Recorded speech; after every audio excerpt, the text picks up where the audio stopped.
What is civil society's demand for internet governance?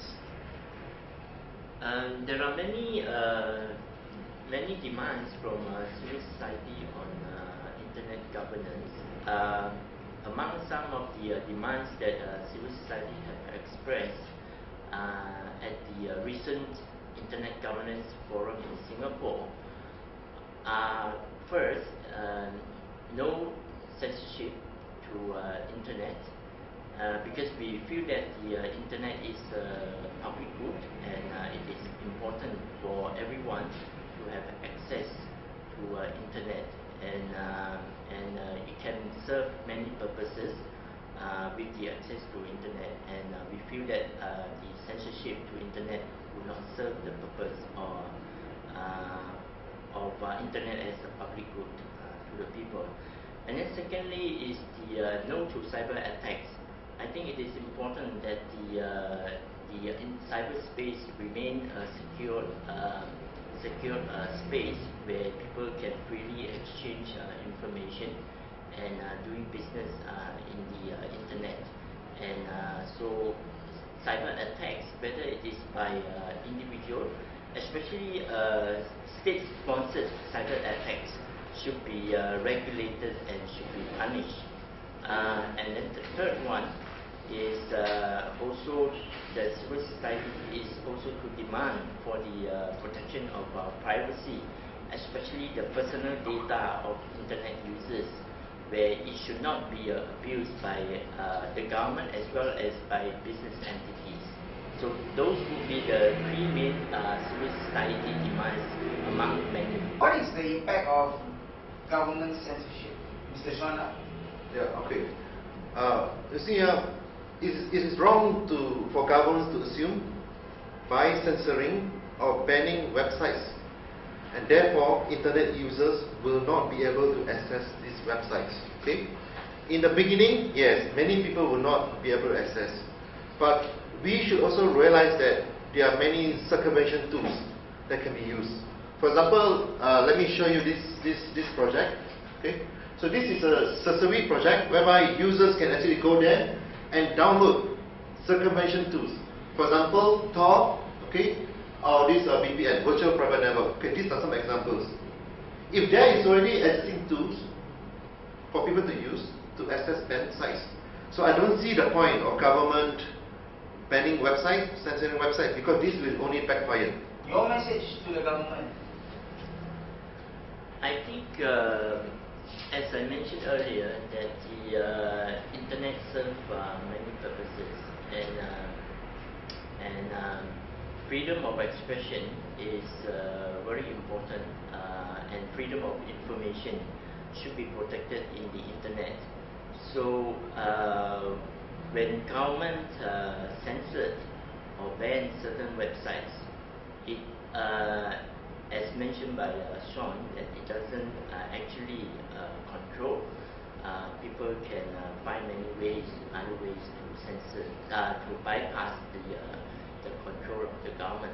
But I think more importantly is that the rights of the people to information and the rights to freedom of expression should be protected in the internet. And of course, we are not saying that what happened to a lot of the bloggers and also internet users who are being charged for in many countries, like in Malaysia as well, bloggers were charged for defamation, and some of the bloggers or webmasters in Thailand were charged for falsely circulated information. And I think this kind of criminalization of speech is unwarranted, because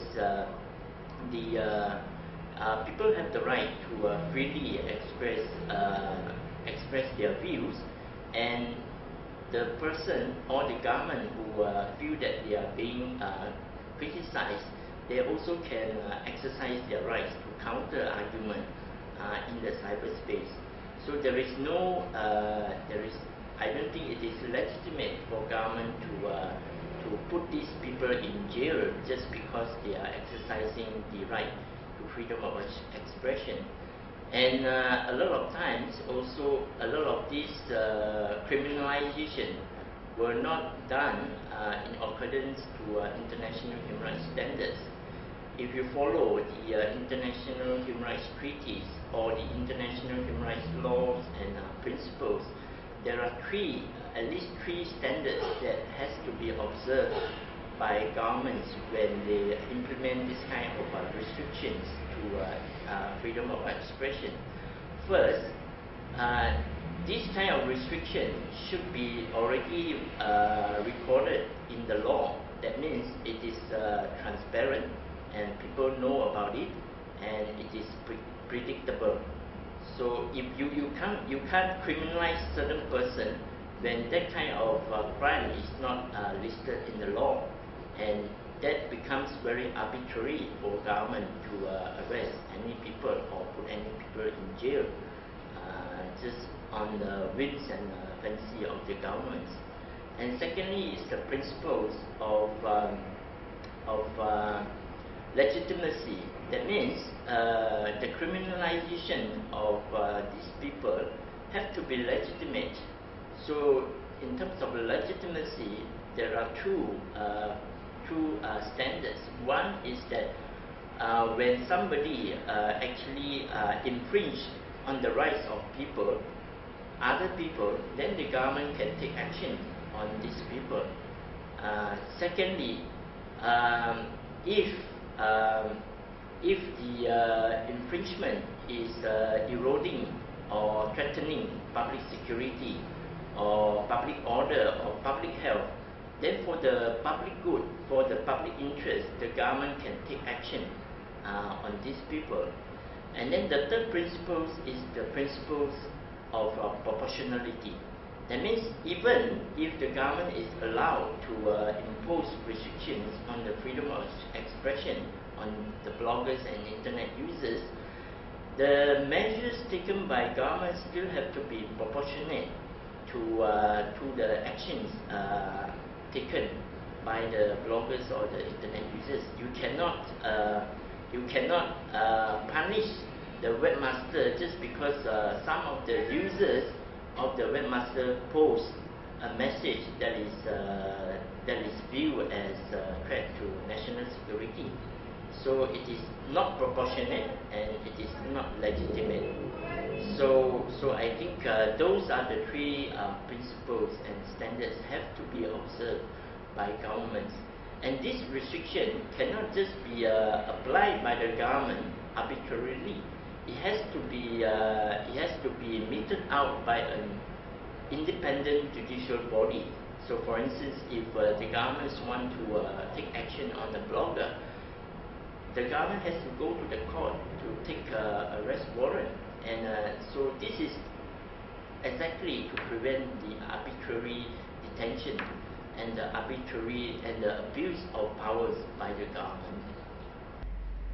Okay, as you can see from this map, currently based on Reporters Without Borders data, there are 13 countries in the world that we term as the biggest enemies of the internet. Okay, and if you look at the Middle East, as a result of these the Arab Springs, there could be some hope, especially for Tunisia. But as for Southeast Asia, you can see that countries like Thailand and Malaysia is not in the list.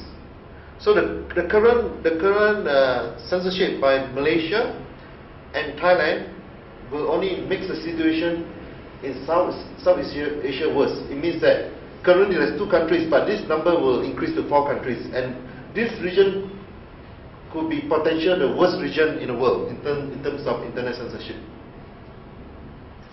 Why need censorship?